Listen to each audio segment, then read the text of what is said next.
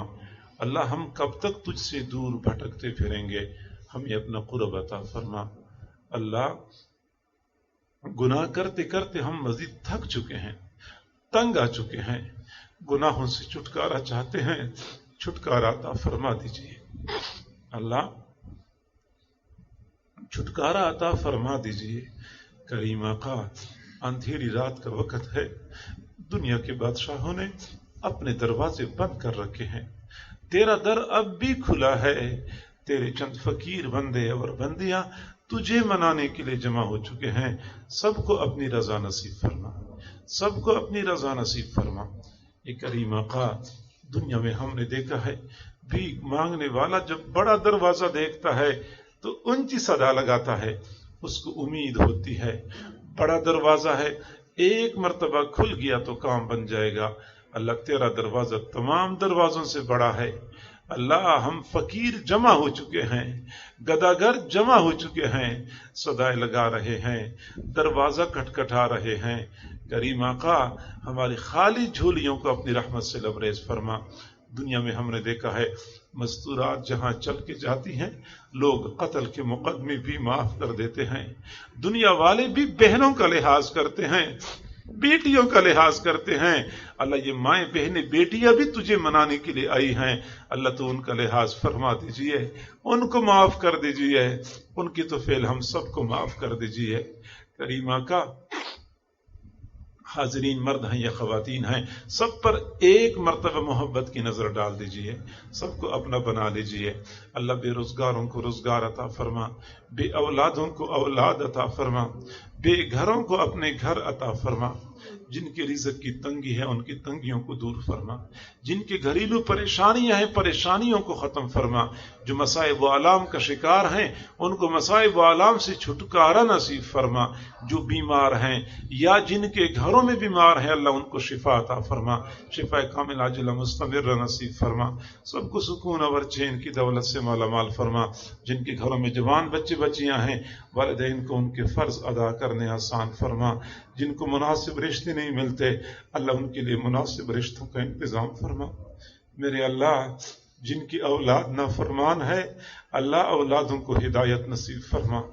کریم آقا، نوجوان اولاد جو بوڑھے ماں باپ کی نافرمانی کرتی ہے، والدین کے دلوں پہ کیا گزرتی ہوگی، وہ کس کو دل کے دکھڑے سنائیں، وہ کس کے سامنے آنسو بہائیں۔ اے بے کسوں کے دستگیر، اے ٹوٹے دلوں کو تسلی دینے والے، اے بے سہاراؤں کا سہارا بننے والے، اے خالی جھولیاں بھر دینے والے پروردگار، تمام حضرات اور خواتین کی تمام نیک تمناؤں کو پورا فرما، سب کی پریشانیوں کو ختم فرما، اس مسجد کو نیک نمازیوں کے ساتھ آباد فرما، مسجد کا انتظام و انصرام سنبھالنے والے، امامت و خطابت کرنے والے، یہاں پہ تعاون کرنے والے تمام حضرات کو دنیا اور آخرت کی بلائیاں نصیب فرما، ہماری ان دعاؤں کو اپنی رحمت سے قبول و منظور فرما۔ وصلی اللہ تعالی علی خیر خلقہ محمد وآلہ واصحابہ اجمعین برحمتک یا ارحم الراحمین۔